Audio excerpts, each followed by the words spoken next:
Hello and welcome back to the third video in this video course. I'm so happy you're here. And so in the first video we talked about how relationship challenges are actually normal. They're part of any relationship and they're actually an invitation to grow. They're an invitation to learn more about yourself, to learn more about your partner, to develop your skills, to just get better as a couple and then to create a deeper connection that fits you now and maybe it was different than what you had before. We also talked about the 7 dimensions of successful relationships. So we talked about what is it that makes a really good relationship in which we feel loved and connected and happy and passionate. And so it gives you more of a map to think about where do I want to go to and where do I need to improve. In the second video, we talked about relationship as a pattern, as a dance, as a cycle. We saw that we can get in a positive cycle in which both people do something that the other person appreciates. And then we feel closer and closer together and more in love. And this is where love feels really good and really juicy and really fun. But we also saw that there's a negative pattern. So you can do something that your partner feels is negative, respond in a negative way, and then both of you respond to each other in a negative way. And then you get caught in a negative pattern. And the point is it's a pattern. It's not about the 100 things you talk about. It's about the pattern that happens underneath the surface. There's one blueprint for every couple. And then the more you get stuck in that, the easier it is to provoke it because you're already expecting your partner to not meet your needs. And so I also gave you the skill, the structure of a negative pattern so you can recognize more of like what each one of you really needing and then can start making the steps to create a change. Now the next step is to talk about communication. So if you already know a little bit about what's going on in your relationship and maybe also have a clue about what's each one of you really looking for and what's happening underneath the surface, now you have to learn how to communicate that, how to talk to each other in a way that you really understand each other, in a way you get closer to each other rather than more disconnected. And so in this video, I'm going to talk about the 5 mistakes that people usually make in communication, the common mistakes, almost everybody do those things. And I'm going to talk about like a different way to talk, a different way to communicate that will really get you to hear each other, to understand each other. And more than that, usually will get your partner to feel really loved by you. I'll be amazed by your skills if you use them. So whether you do it on your own or you do it with your partner, you're going to get a really important skill and you can really change your relationship. So what are the 5 mistakes that people usually do? So mistake number 1 is that we take things personally. So your partner is upset about something, hurt about something, even maybe complaining about something about you.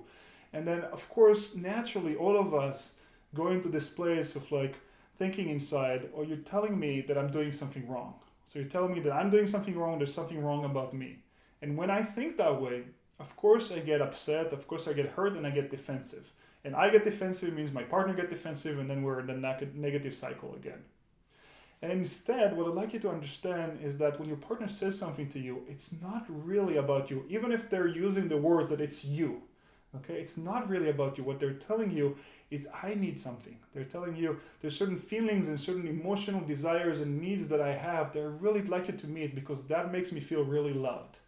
So instead of hearing what they're saying as a complaint about you, try to listen and really hear what is it that they're saying to you about themselves. What is it they want? What is their language of love? What is that makes them feel really connected? The second mistake that people do is that we try to talk at the same time. So both people are trying to get their needs met at the same time. So one person says something, the other one doesn't really take in what they're saying and already responding and kind of either blaming back or just talking about what they need. And so both people are broadcasting at the same time instead of like listening to each other. So instead what we need is we need to take time to understand one person before moving on to the other person. That's going to create depth, that's going to create real understanding, and it's going to create connection. And then when you respond also, you make sure that you're responding to the right things, you know, that because you really understood your partner, rather than you're just reacting. Now, the third mistake that people do is they go really quickly into problem solving.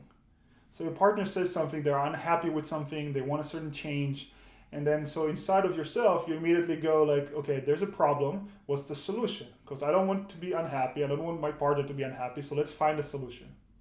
The problem is that kind of listening or that kind of thinking is really good in other forms of communication, in other areas of life.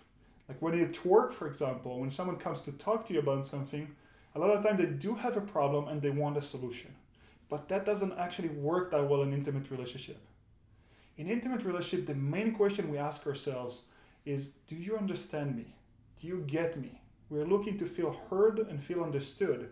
And even more than that, we're looking to feel felt. Like we're looking to feel that you feel a little bit of what I'm feeling. It's like you're able to come into my side and look at the world from my perspective. Even if it's different than yours and even if you disagree about the details, can you feel me? Can you understand me? Okay? And so I call that heartfelt conversation or heartfelt understanding instead of problem solving. You really want to try to understand the other person and you try to see the world from their perspective. The fourth mistake that people do is that they talk about the issue rather than about the real feelings and emotional desires underneath the surface. So in the previous video, we talked about how things are a symbol. Like we fight over one thing, but we're really fighting over, or what really hurts us is some kind of an experience or an emotion that we want to have with our partner. Whether it's feeling that I'm important to you, feeling that you're connected to me, that you value me, or feeling that you desire me. So those are the things that really move us. And so when we're fighting over details, we're a lot of the time not fighting over the right thing. And so when people do in communication is they don't talk about the real things, and they're also not listening to really hear the real things, like the real emotional desires that are underneath the surface. The fifth mistake that people do is that they try to talk to each other when they're in the heat of the moment, when both people are usually really emotional, really frustrated, really angry with one another, or really shut down. And in that moment, it's like you're in a different part of your brain. You're in like an emotional brain in which you're triggered and you're trying to kind of fight for your life, basically. And two people who are in that emotional space cannot really understand each other. Your brain literally shuts down and you're not able to really hear each other or understand each other. So instead, it's really important to take a break, and it's important to find the right times to talk about things, and to do it when you're not in a heated debate. It's just to come to your partner and say, hey, do you have some time to talk about something? And try to keep the conversation in emotional tones that makes you hear the other person. Okay, so we talked about those 5 mistakes, and now let's look at an example of a couple communicating with one another. And as they're communicating, I'd like you to really listen to and really try to see, can you see those mistakes happening and why then they get stuck in their communication? Hey honey, I'll be home late tonight. What, again? What do you mean? I mean, I have an important client meeting. What do you want me to do? Well, all you can think about is just work. It's like nothing really matters. Well, you know I do it for us, right? You know, can you give me a little bit of a break? Sure, of course, for us, huh? Whatever. Okay, I got it. Tomorrow I'll be home early. I'll make sure. No, it doesn't really matter anymore. You can come whenever you want. Okay, great. So we saw that example. We saw how communication goes wrong. And you're probably asking yourself, okay, so what do I do differently? Because that seems like really normal, what I just saw, and probably happens to you in your relationship. So here are the principles to talking about things differently, or to having what I call the heartfelt conversation. Conversation in which you're really connecting from your heart and you're understanding each other on a deeper level. So the first thing to do is you have to separate between the speaker and the listener. You cannot both people try to communicate what they want or what they feel at the same time, because then no one is listening and you're not really paying attention to what they're trying to tell you. So one person is speaking about themselves, the other one is listening, and you talk until the person who's speaking feel like you completely understand them, and only then you switch roles. The second principle has to do with the speaker. So the person who speaks, you have to do a heartfelt conversation or heartfelt speaking, which means instead of blaming the other person and telling them this is what you're doing wrong or this is what's bad about you, you have to talk about your own feelings. You have to speak really about what do you feel and why you feel this. And so the why is also really important, because your partner says or does something and you interpret that in a certain way. It's your own interpretation that makes you feel like I'm not important, I'm not enough, etc. And so if you explain like this is why I feel this way and this is what I feel, then your partner is able to really get you on a deeper level. The third principle has to do more with the person who's listening. And so we said that you want to listen in a way that makes your partner feel really heard and understood. And you want to get their point of view. You're going to want to get their world. Now, in order to do that, you have to do a few things. First, you have to center yourself. We said that if both people are like in a very heated emotional space, you can't really listen to your partner. So instead, take a deep breath, slow down, remind yourself, it's not about me. They're telling me something about themselves and I want to understand about them. The second thing you have to do is you have to reflect back what you're getting from them. And especially those things of like, what do they feel and why they feel this way. So you say to them something like, so it sounds like you're feeling really hurt because what I did, made you think that I don't care about you. Okay, so you reflect better their feelings and why they feel this way, and then you can check with them. You say, is that right? Did I get you right? So then you make sure that the way you receive the message is what they intended to say. The third aspect is like you let them speak until they feel fully finished. So you can ask them, is there more? Do you want to tell me more about this?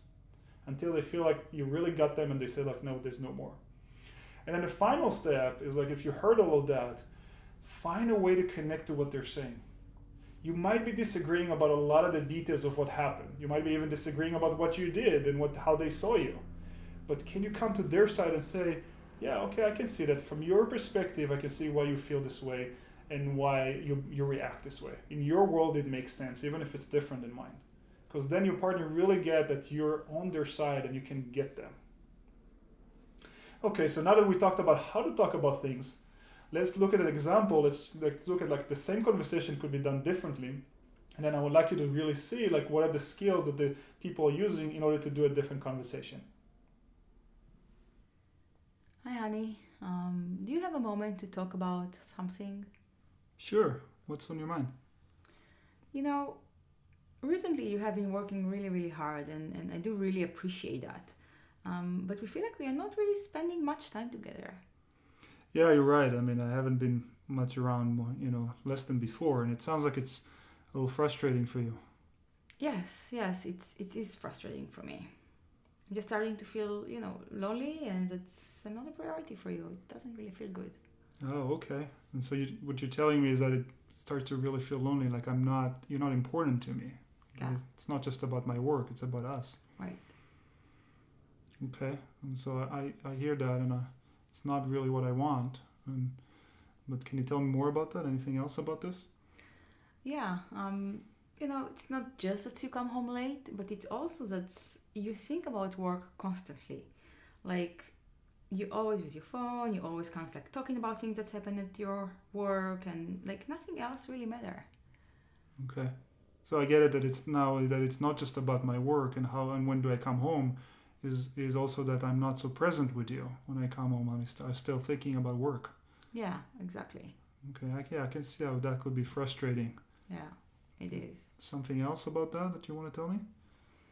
No, that's it pretty much. Okay. Well, yeah, I can see how it would be frustrating for you and how it would feel lonely. And actually, when I think about it, I do also feel kind of distant from you, and I want to change that. It's just there's a lot going on in work, and if it's okay for you, I want to talk to you a little bit more about what's going on for me, and then I'm sure we'll find a way to work it out. Yeah, sure. I would love to hear. Okay, so you probably learned a lot from this conversation, and you can see how this conversation really makes the couple feel a lot closer and much more connected with each other. Now you might be saying to yourself, this sounds a little strange. No one speaks this way. Conversation doesn't go this way. And I understand you. I mean, I think it does, it is a little strange. It's not so common, but also most people don't know how to communicate well. So what's common is not usually the best practice. And also, the more you practice this, the more you can do it seamlessly in a more fluid way, and you don't need the structure. But especially in the beginning, and especially when you're heated with one another, it's really important to follow a certain structure, and then that will help you to make the conversation much better. So I hope you really enjoyed this video and you're already taking steps to make your relationship better. In the next video, I'm going to talk about what are the steps that help you create a real shift, a real breakthrough in your relationship. So if you're having challenges right now, or you want something different, you want something better, then in the next video, I'm going to talk about what are the steps in order to get that happen. Thank you.